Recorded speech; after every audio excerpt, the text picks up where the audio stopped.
आज हम बात करने वाले हैं भगवान विष्णु के तीसरे अवतार वराह के बारे में।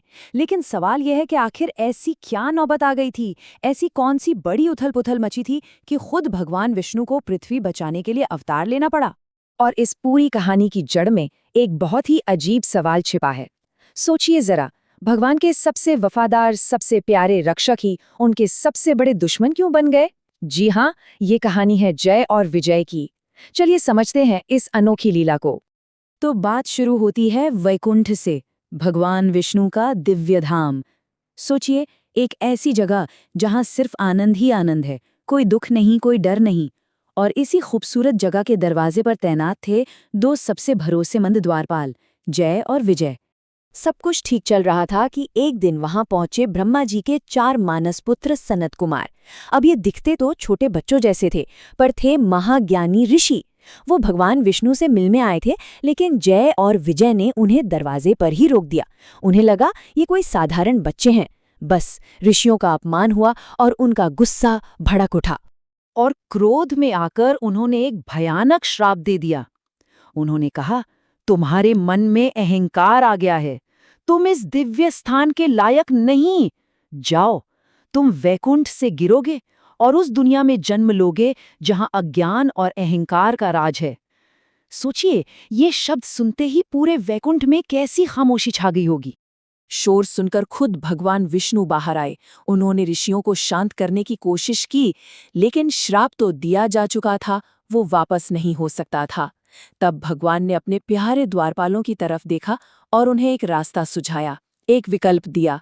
उन्होंने कहा, तुम्हारे पास 2 रास्ते हैं, या तो 7 जन्म तक पृथ्वी पर मेरे भक्त बनकर रहो, या फिर सिर्फ 3 जन्म मेरे दुश्मन बनकर बिताओ। ये सुनकर जय और विजय ने एक पल भी नहीं गंवाया।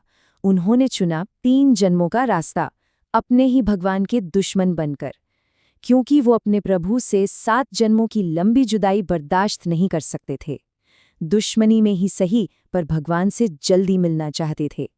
उनकी बस एक ही इच्छा थी, किसी भी तरह जल्द से जल्द अपने स्वामी के पास वापस लौटना।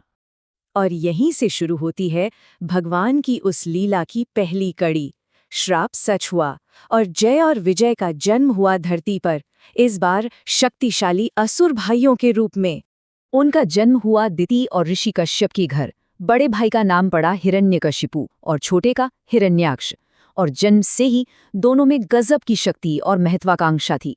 उनकी ट्रेनिंग हुई असुरों के गुरु शुक्राचार्य के अंडर, जिन्होंने उन्हें हर तरह की युद्ध कला में माहिर बना दिया।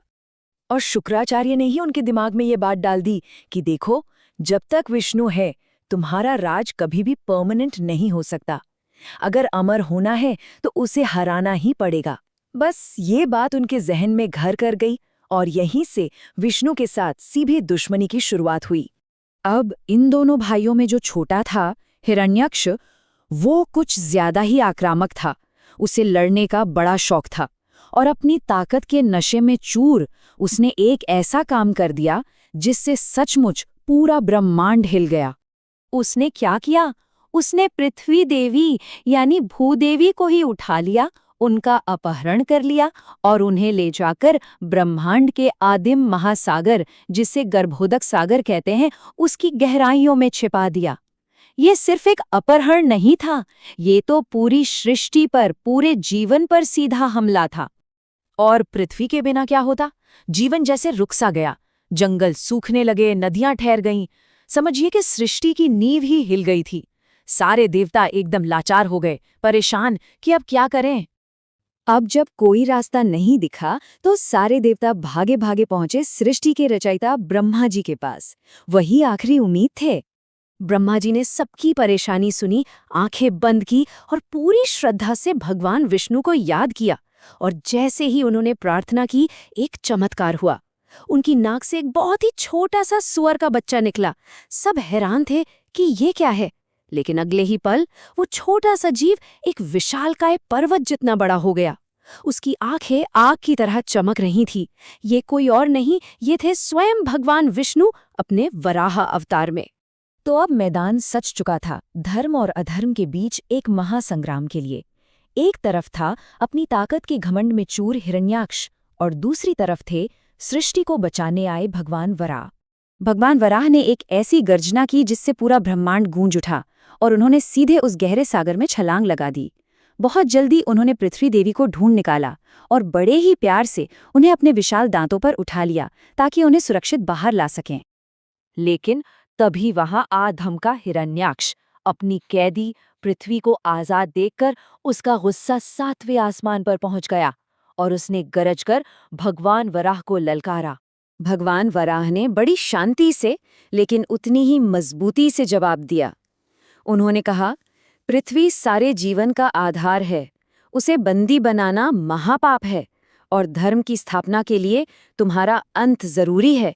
और फिर जो युद्ध शुरू हुआ उसने स्वर्ग से लेकर पाताल तक सब कुछ हिलाकर रख दिया। वो महायुद्ध इतना भयानक था कि समुद्र में तूफान आ गए, आसमान कांपने लगा और आखिर में भगवान वराह ने अपनी गदा के एक ही प्रचंड वार से हिरण्याक्ष का वध कर दिया। तो हिरण्याक्ष का तो अंत हो गया, एक अध्याय खत्म हुआ। लेकिन इस जीत ने एक और भी ज्यादा खतरनाक दुश्मनी को जन्म दे दिया था। हिरण्याक्ष को हराने के बाद भगवान वराह ने बड़े प्यार से पृथ्वी को वापस उसकी सही जगह पर उसकी कक्षा में स्थापित कर दिया। ब्रह्मांड में फिर से संतुलन लौट आया, जीवन फिर से मुस्कुरा उठा और चारों तरफ शांति हो गई। लेकिन ये शांति ज्यादा दिन की मेहमान नहीं थी। जैसे ही हिरण्यकशिपु को अपने भाई की मौत की खबर मिली, वो भी विष्णु के हाथों, उसका दुख बदले की एक ऐसी आग में बदल गया जो सब कुछ जला देने को तैयार थी। उसने कसम खाई कि वो विष्णु से इसका बदला जरूर लेगा। तो अब अगला सवाल ये है कि जब दुख गुस्से और बदले की आग में बदल जाए और एक भाई सारी हदें पार कर दे, तो फिर दुनिया को बचाने के लिए भगवान को कौन सा नया और भयानक रूप लेना पड़ता है। और ये कहानी है भगवान के अगले अवतार की, नरसिंह अवतार की।